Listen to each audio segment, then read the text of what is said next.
Hello everyone. Welcome to another session of Parent Town TV Ask the Expert Live right here in Singapore. Thank you for joining us today, and we are very happy to have Mr. Rohith Murthy from SingSavers.com.sg to join us today to talk about family financial planning and basically how to save enough money to send your kids to university. And if you have a question about family finances, family budgets, please feel free to go ahead to post your questions up on our Parent Town app, or you can visit www.parenttown.com/tv to post up your questions. Mr. Rohith will be answering your questions live right now. Thank you, Rohith, for coming down today to share your tips with us. Would you like to share a bit about yourself? Sure. Thanks for having me here. So I run SingSavers.com.sg. It's a financial comparison site. So we compare credit cards and personal loans here in Singapore. Our mission is to help people save time and money and make the right decisions around personal finance. We've been around for a year, so we're pretty young. I'm a Singaporean. I studied here. I have a background in finance because I worked in a bank for about 10 years, and one of the things I wanted to do is to just help people make right decisions around personal finance. So that's the reason why I started this last year. Thanks.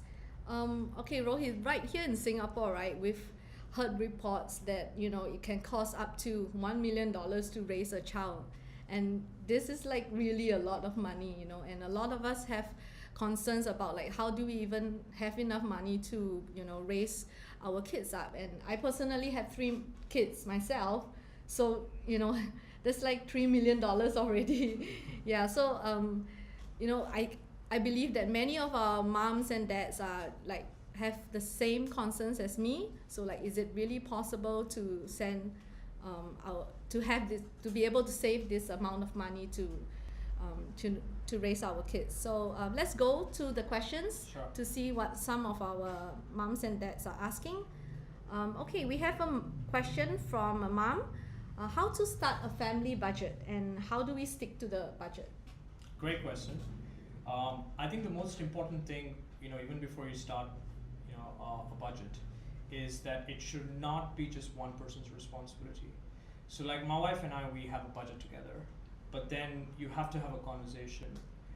Sometimes it could be the case that in a family there's just one person who's working, the other person is homemaker. In certain cases both of them are working. You might have 2 incomes. So it's really important firstly to have that conversation, and then you start looking at what your expenses are. Of course, if you go around and ask people how much they make, most people will give you the answer. But if you ask them in a month, how much do you spend, some people will struggle to give you that answer. Mm-hmm. They may have a rough idea of, okay, I pay this much as rent or a mortgage. But if you really get down into details, like your grocery expenditure, how much do you eat out, Mm-hmm. and how often would you like to go on a vacation together or as a family, or if you have a car, how much are you spending on petrol. Then when you start really itemizing these items, you will find that there are a lot of things that might surprise you. So I think the most important thing is to start that conversation. Don't make it one person's responsibility. Okay. List down all the items. So easiest way is to take your past 3 months statement if you've never done it. List down the items, and then don't feel guilty about it. A lot of people will feel guilty, like, oh, why did I spend on this? I never needed this, and so on. It's not a guilt trip. Look at the items and then ask yourself, do I need it? Can I afford it? Do I use it?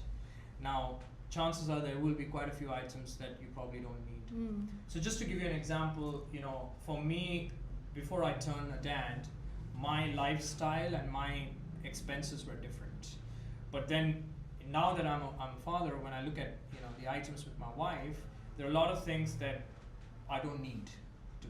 Like, it could be even as simple as a membership or a subscription, or do you really need these many TV channels? Do you really watch all of them? Mm-hmm. So you can get down to that detail, but then once you have that frozen and that this is how much I'm making, this is how much that's going out, then have a shared responsibility.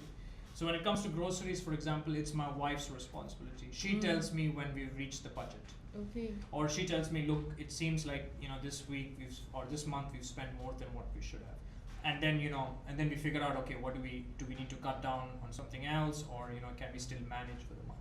But you see, it's a shared responsibility. Yeah. So I think the key thing about a budget is be extremely objective, shared responsibility, but get down to the details. Every item there is important, because you won't believe it's the small expenses, when they add up, they start eating into your savings. But the important thing is, don't stop having fun as a family. You still need to go on a vacation. You should still take your family out. But you will only do that once you have that clarity. Okay, Yeah. thank you. We have another question from Mommy Jocelyn Tay. I have a newborn and I want to be able to pay for her till university. So how much must I save every month? Well, there's no magic figure, but it's great that she's thinking about it right now, because I think a lot of people delay that. Look, when you look at generally what your priorities are, I mean, obviously it's important to have a home, and that's you need savings for that. You need, that's an important part of starting a family. Then at some point in time, you need to start thinking about retirement. Do you have enough income? Especially enough surveys to say that Singaporeans are very anxious about not having enough money during retirement. And then you have, you definitely want to start, you have kids, you need to raise them and so on. I think the important thing here is that it really depends on a few things. One is, whether you want to send your kid overseas to study, or you want your kid, to study here in Singapore. I think when I was growing up, my mom was very clear that she wanted me to study here. So it was a clear goal. Okay. And we worked towards that goal. Yeah. Doesn't mean that, we were not going to consider other options. Okay. The other thing is that, it's also important that, if you're thinking local, most of the most of the fees are available, how much, you will end up paying. But don't get obsessed only about how much you need to pay for university fees, because guess what? That's going to be a small component of the expenses you will incur in raising your child until he or she is ready for college. That is the big part of it. Yeah. And that, to me, is it has to do with lifestyle, and has to do with how you're raising your child up. Okay. So for me, my baby is going to turn 1 year in August. The first thing I'm going to do is I'm going to take and open a children's savings account for her. Okay. And I'm going to start teaching her, about simple things as to why, you need to earn, why you need to sort of save for big ticket items. So for example, my 6-year-old, when she wants a Disney toy, right? Yeah. I give her always the choices. So the next time she says, I want something else, I said, do you want the Disney toy or do you want this? Because, we're trying to save for the Disney toy. Okay. So the important thing is not to get, intimidated by the fact that, it's going to cost me more than $100,000 to send my kid. You will incur that expense. Now, of course, if, I was fortunate enough to have a scholarship, so in terms of tuition fees, I didn't have to pay anything, but then I still, have living expenses. Yeah. So there will always be something which you might have felt like, I didn't plan for it. But the important thing is, since you're starting early, which is a great thing, start having this discussion, start teaching your kid about, because when you start teaching them, you will be surprised, they will also start getting responsible. It's not like they're just going to wait for you to give them a sum of money and say, here's your university sort of fund, right? Yeah. And they will also start thinking of, how can they be part of the process. I think it's a really good tip to, get your kids involved in the process of, making decisions, rather than we parents having to, forcing it down their throats, right? Correct. Yeah. I can tell you, my parents, even now when they meet people, as much as it's been a while since I got out of college, they keep reminding them that I had a full scholarship, because it was a big thing, yes. But then it meant so much to them, not just because of the fact that they didn't have to pay for it, because they were proud of it, that I was able to get it. So I think, in that sense, there will always be options. There are always funding options in terms of how you can pay for it. Whether you take a loan, whether it's a scholarship, whether you have your own CPF education scheme where you can take, where you can use that as a funding option. You have loans, tuition loans. that, and grants, there are always options, but the important thing is that you don't get intimidated and you start planning early for these things. All right, thank you. Okay, we have another question from another mom. I don't have much money in my account. I only have around $10,000 in savings. So how do I start like investing and saving up? Yeah. So now the thing is, the good thing is that which I think is very important is you should always have an emergency fund. If I were her, I wouldn't touch the $10,000. Okay. Now I don't know how much she makes Mm-hmm. or what her expenses are, but let's just assume that let's assume she makes $3,000 per month. Okay. Now that is 3 months of her salary. Mm. So it's an emergency fund. If she needs that, it's always there. Yes. So my first tip to her is, great job, you have $10,000 in savings, put it as an emergency fund. Okay. Don't touch it. Now when it comes to investing, right, investing essentially means you want to grow your money. Yes. Now it really depends what your goal is. Now are you, if you have kids, we just talked about the fact that you need to start saving for university fees and raising the child. If it's for retirement, you need to have a retirement fund. If you're planning to buy property, you need to obviously start saving for the down payment. So investing can mean how do you want to grow your money and what your goal is.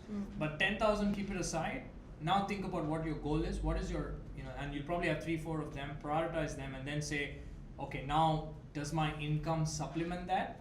And if not, then I need to start looking at what are the financial products out there. Obviously, when you look at the options out there, you have savings accounts, you have deposits, you have unit trusts.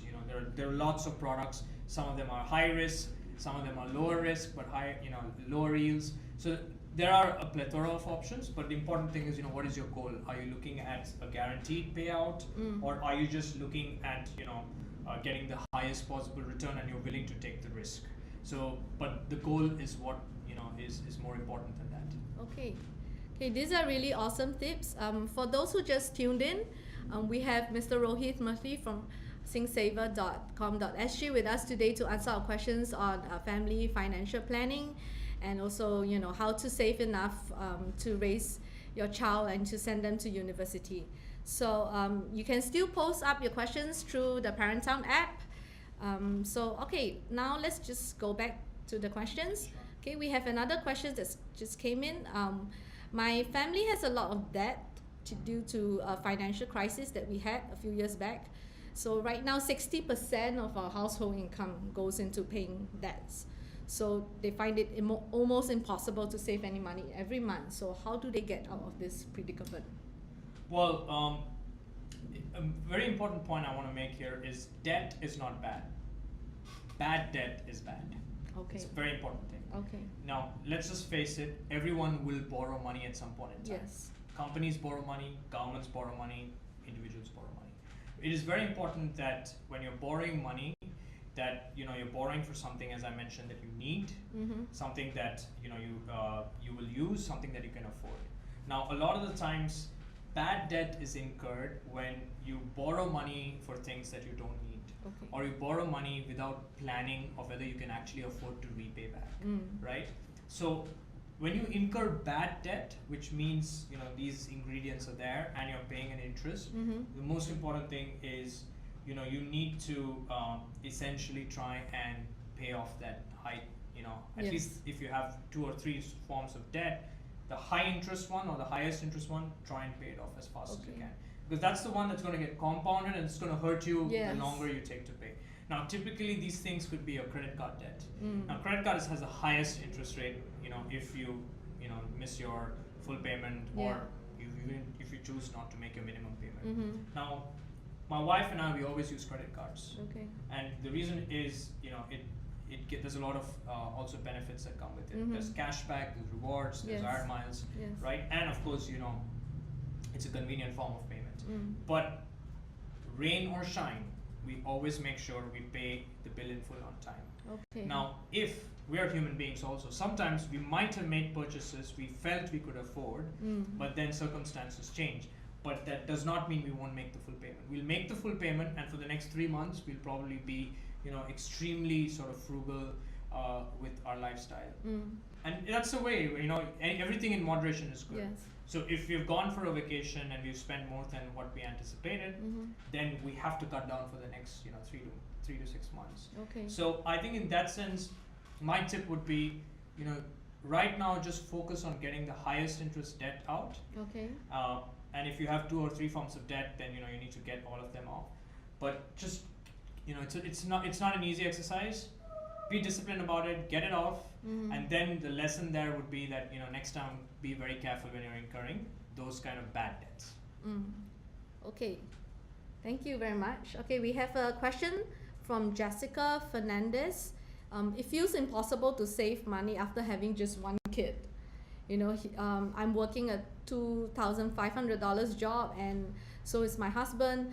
Our income barely covers everything. And is there any advice that you can give apart from just setting aside money every month? On a good month, they can only manage to save about $800. Is that enough? So I think yes. See, when you there are 2 of them are working, which is great. And say in my case, it's just I'm the only person working right now. Every person is unique and different.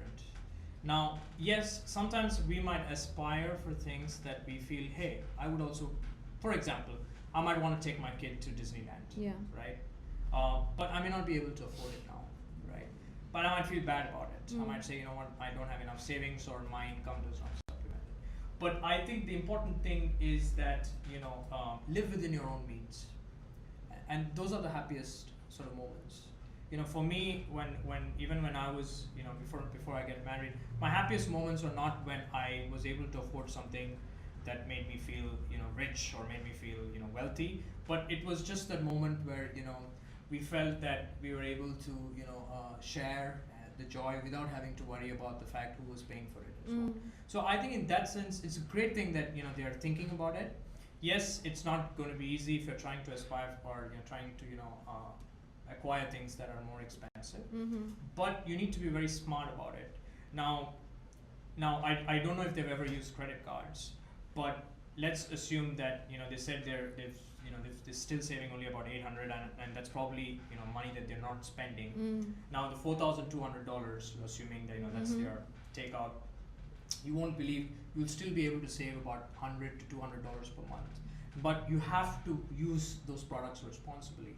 A lot of people fear about using credit cards, for example, is because they feel like it's an impulse product, it's a spending product, but it's also a savings product. Now, if you use a cashback credit card, there are some cards that give you 8% off, on groceries. Wow. Now, I don't think anyone in this room, if I gave you, $100 and I said I'm going to, also give you savings of $8, you will not say no to it. Yeah. Correct? But you have to use it responsibly, as I said. You don't pay your bill in full, then, Yeah.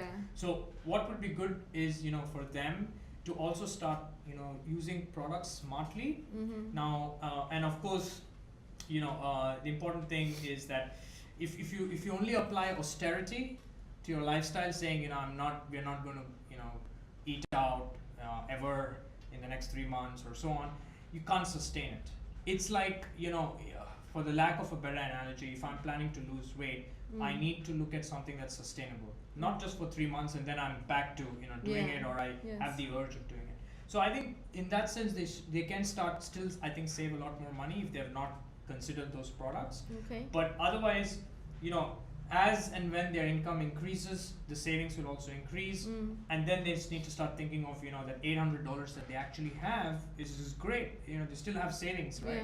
They need to start thinking of what do they want to do with those $800. Okay. Do they want to start planning for their kids' education? Because $800 today, say per month, even if you take $500 per month and you put it in a product, and a financial product for the next 16 years that even gives you 5% sort of compounded interest, you won't believe how much that would be at the end of it'll be a lot more than what you expected it to be.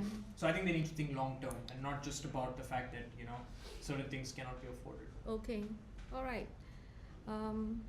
Okay, we have one question from Elise Lau. My little one is currently 4 months old. So do I need to invest in an education endowment plan? If yes, when is the best time to purchase it? Right.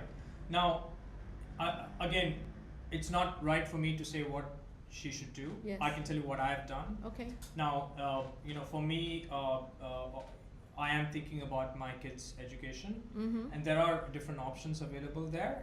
But I went for an option which had a guaranteed cash payout, and upon maturity, I knew I was going to obviously get a sum, and it also insured me for any unfortunate events like death, disability, and so on. So there was still that sort of guaranteed cover.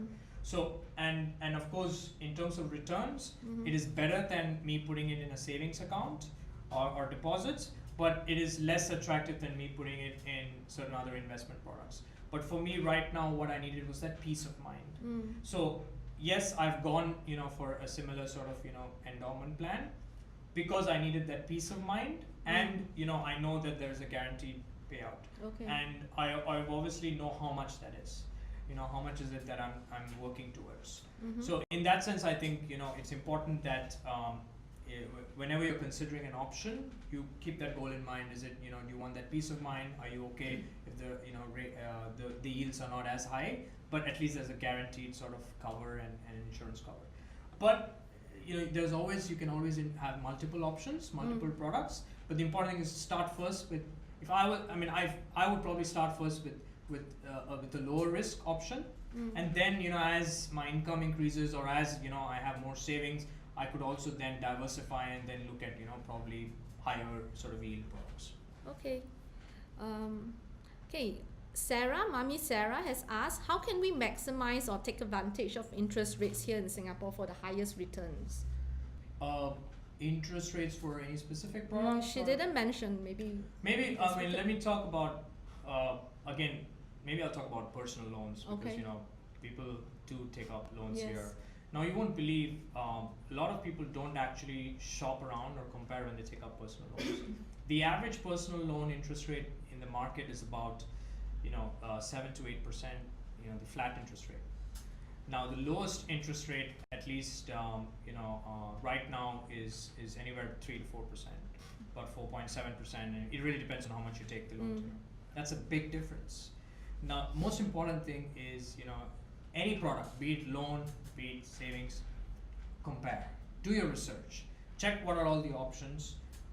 Obviously, we provide that service for cards and loans, but then also look at what are some of the benefits, what are the terms and conditions. Some things come with certain catches that you need to be aware of. So one is knowing what are all the offers in the market, and then knowing what are some of the things that you need to be aware of before you actually buy that product. Because if you buy a product just because you like a welcome gift or a welcome offer, or you feel that for the first 3 months they give you the best rates, but then it falls, or there are some conditions applied to which you didn't pay attention to, then likely you will miss out on having had access to a better product in the market. Okay. We have a bit of time for just about two questions. So, let's look at this. Mommy Lim Siu Ling would like to know, how can I teach my kids about saving money? Well, let me give you an example. I'll just give you an example. I remember taking my daughter. We went to a restaurant. We were sightseeing, so I think we were showing a friend around. So, as always, you go to the usual places which are very popular just to show them. And it so happened that there was a cafe there, and my first one loves French fries, and she kept saying, "I want French fries." Now, obviously, mommy opened the menu. It's like a $15 or $20 French fry, and she just closed it and left it there, saying, we'll go home and eat French fries. But that was an opportunity for me, and I said, no, we should actually tell her, why we should not eat French fries here. And I took her and I've been teaching her math, so I said, how much is this? And then I told her, look, here's $15. I'm going to give it to the waiter. He's going to bring you the French fries. Or you can keep this $15. You wanted that Lego set or that Disney toy. She actually loves Frozen, so you wanted that Frozen toy. We can start keeping it. You won't believe she said, no, I don't want the French fries. Now, of course, that meant mommy had to cook the French fries, which is a different discussion in itself. But you see, the thing is, you need to start having discussions the best thing is for kids, give them two choices and tell them what is the choice, and you'll be surprised they usually make the best choice. And the next time, it's funny because every time we go and when we look at French fries, she looks at me. Sometimes I tell her it's okay, you can just have the French fries, you don't have to look at me every single time. But you see, she's already aware of it now. She's like, wait. So I think in that sense, it's important that you have a frank, conversation, but make it fun and interactive. Give them choices. There's an incentive for her not to, do it the next time if something is more expensive than what it should be. Yeah, that's a really good tip. I'm going to use that with my kids. Okay. All right. Let's look. Okay, we have another question from an anonymous mom. Okay, so do you have any nifty tips or tricks on cutting costs in Singapore with regards to like home loans or bank interest rates? How can we reduce spending money on the interest? The most important thing is to always be aware of what's in the market. So if you're specifically looking at any products, then you need to start making sure you're aware of it. Now, it may not be sometimes very easy to switch products because some of the products have like early termination fees and penalties, so be aware of it. Okay. But keeping those aside, it's always good to know what's in the market, and there are always new products coming out, whether it's loans, whether even when you look at home loans, obviously with the interest rates changing, the most important thing is be aware of it. But then before you make the switch, also ensure that you are not incurring any sort of termination fees or penalties. But then yes, if I take credit cards for example, just recently, I switched my credit card because I'm getting a better offer, from another. But obviously, the good thing is I didn't have to, and I just had to clear my total due here, and I had to cancel the card. There were no other fees, no other annual fees, nothing that I had to incur because I did it within that period. But you see, I was aware of what's in the market. Now I'm saving more money with that product. Same thing with personal loans. It's always good to know what are the rates in the market, because even a 1% difference can save you a lot of money. Processing fees, some of them. And the most important thing is, if you're unsure, always ask. Sometimes you just assume that something is there, but always ask, hey, why is it that you're still charging me this? You'll be surprised. Sometimes, you do get a better offer. So in that sense, I would always try and compare and be aware of what's in the market, but also be aware before you switch that, you're not incurring any penalties or fees. Okay. Right, I think we still have time for just one more question. So, Mami Haley would like to know what percentage or what elements of our expenses which you suggest be paid with credit cards. Well, it's a very, very good question actually. Again, there's no magic figure. Okay. Now I'll tell you, when we looked at our expenses, it was very important that we are 100% sure that we will pay our bills in full and on time. So the first thing is you need to build an emergency fund. So take your income, and if you don't have an emergency fund, at least build 3 to 6 months an emergency fund. So that means taking out money and putting it aside. Okay. Now after that, you essentially have money for your expenses. Now you know what your fixed expenses are. That should be a budget we talked about, the first question, right? Have a budget. Don't try and exceed that budget. Now, when you have those fixed expenses, these typically would be groceries, could be dining, it could be if you have a car, petrol, and so on. Now those fixed expenses you can definitely put in on credit cards. Okay. Because you have enough cards there in the market that give you 10% off, 5% cash back, 8% cash back, and sometimes you even can rack up air miles. In fact, I have never, every year I rack up enough air miles where I redeem for a ticket for my family. Wow. A free ticket. Wow. When I was single, I used to redeem them and upgrade them and redeem a nice business class ticket because I used to live overseas to come back home. But all I did was I knew I had the right card, I knew what my fixed expenses are, I would put it on the card and I would just make sure I earned the miles, redeem them on time as well. Okay. So I think those fixed expenses for sure, as long as they're within the budget, use the right cards, save money or rack up miles or earn rewards, whatever is your lifestyle. And that's just, now the other expenses which you may incur, which may be things that you have not planned for, there you need to be careful. There, I would probably ask myself, do I want to put that in a credit card, or do I want to pay that because if you pay the credit card, likely, it's an easier decision because you can just give the card and then you might think about it 3 months later saying, oh, no, wait, I should not have done that, right? So there I would always ask myself, can I afford it? Will I use it? Ask yourself 2-3 times and then, you'll use the right product for that. Okay, thank you very much.